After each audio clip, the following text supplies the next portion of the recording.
Friends market बा बजार हेउछि एपरि एक जगह जेउठी आमर समस्त दरकारी जिनिस मिली थाए किंतु ए दुनिया रे एपरि किछि बजार अछि जेउठारे बिक्री हेउथिबा जिनिस विषय रे जदि आपण जानिबे तेबे आपण निज आखि उपरे विश्वास करि परिबे नाही। आज आमे आपण माननकु से सब बजार देखाइबु जेउठारे अजब जिनिस सब बिक्री करा जाई थाए। तेबे चलंतु डेरी न करी आरंभ करिबा एही इंटरेस्टिंग वीडियो। भविष्यत रे एपरी आहुरी अधिक वीडियो देखिबाकू चाहुथिले चैनल को एबे सब्सक्राइब करंतु एवं ता पाखरे थिबा घंटी चिन्ह को क्लिक करी ऑल ऑप्शन को ऑन करी दियंतु।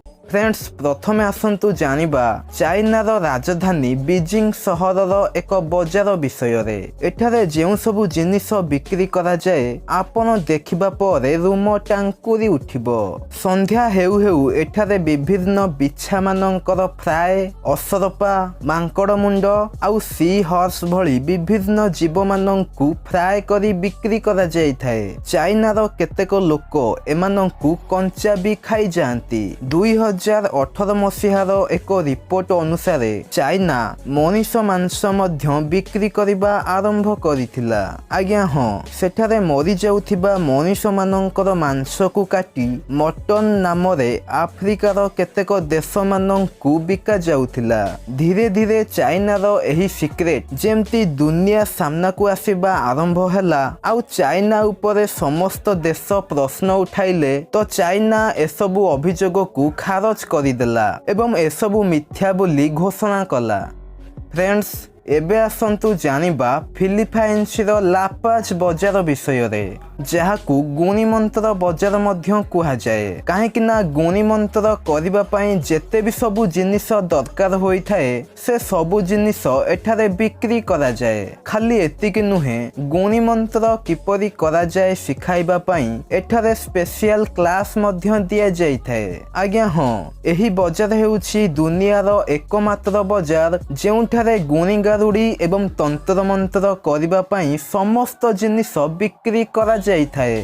फ्रेंड्स एबे आसंतु जानिबा थाईलैंड रो मिकलंग रेलवे बजार विषय रे। एही बजार संपूर्ण एक रेल रास्ता ऊपर ही लागि थाए।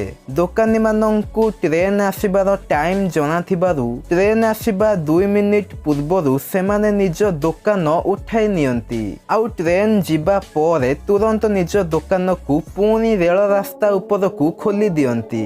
एही परी दिन को 8 थर होई थाए। एबे एही बजार थाईलैंड रो एक पर्यटन स्थली मध्य बनी गलानी। एठाकू जेते भी लोक किना बिका करबा को आसी थांती ता ठारू अधिक लोक एठाकू केवल एही दृश्य देखिबा को आसी थांती। एबे आसंतु जानिबा एक पक्षी बजार विषय रे जहा अफगानिस्तान रो काबुल सहर रे लागि थाए। एठारे एते प्रजातिर पक्षी माननकु बिक्री करा जाय थाए जेते प्रजातिर पक्षी को आपण डिस्कवरी चैनल रे भी देखि नथिबे। आज्ञा हां एही बजार दुनियार एकमात्र बजार अटे जेउठारे हजार हजार प्रजातिर पक्षी माननकु बिक्री करा जाय। केतेक पर्यटक चिड़ियाखाना बुलिबाकू जिबा बदल एठाकू बुलिबाकू पळै आसंती। एभली बजार पई वीडियो को गोटे लाइक निश्चिंत करंतु। एबे आसंतु जानिबा एक बुढ़ियानी बजार विषय रे जहा कंबोडिया रो स्कन सहर रे लागि थाए। एठारे विभिन्न प्रजातिर बुढ़ियानी माननकु फ्राए करी बिक्री करा जाई थाए जहाकू लोक माने भारी मजा रे खाई थांती। दिन थिला सेठारे बुढ़ियानी माननकर संख्या एते बढ़ी जाइथिला जे सेठाकार लोक माने सेमानंकु खाइबा आरंभ करिथिले आउ एबे ताहा एक बड़ बजार बनी जाइछि।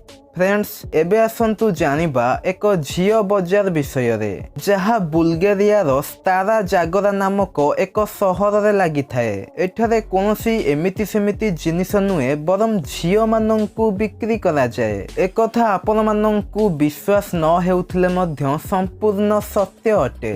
आज्ञा हां एठारे झियो माननकु सेमानंक निज माता पिता ही सेमानंक बाहाघर करिबा पई बिक्री करिबा को आनी थांती। ଆଉ ଯୁବକମାନେ ନିଜ ପସନ୍ଦ ଅନୁସାରେ ଅଧିକରୁ ଅଧିକ ଟଙ୍କା ଦେଇ ନିଜ ପାଇଁ ଜୀବନ ସାଥୀଟିଏ ବାଛିଥାନ୍ତି। କିନ୍ତୁ ଏଠାରେ ଝିଅମାନଙ୍କୁ ବିକ୍ରି କରିବା ପାଇଁ ଏକ ସର୍ତ୍ତ ଅଛି ଯେ ଝିଅକୁ ଘରର ସମସ୍ତ କାମ ଆସୁଥିବା ଦରକାର। ତ ଫ୍ରେଣ୍ଡସ୍, ଯଦି ଆପଣ ଏହି ବଜାରକୁ ଥରେ ବୁଲିବାକୁ ଯିବେ ତେବେ କଣ କରିବେ ତଳେ କମେଣ୍ଟ କରି ନିଶ୍ଚୟ ଜଣାନ୍ତୁ। ଭିଡ଼ିଓ ପସନ୍ଦ ଆସିଥିଲେ ଭିଡ଼ିଓକୁ ଏକ ଲାଇକ୍ ଦେଇ ନିଜ ସାଙ୍ଗମାନଙ୍କ ସହ ସେୟାର ମଧ୍ୟ କରିଦିଅନ୍ତୁ, ଯାହା ଫଳରେ ସେମାନଙ୍କୁ ମଧ୍ୟ କିଛି ନଲେଜ ମିଳିପାରିବ।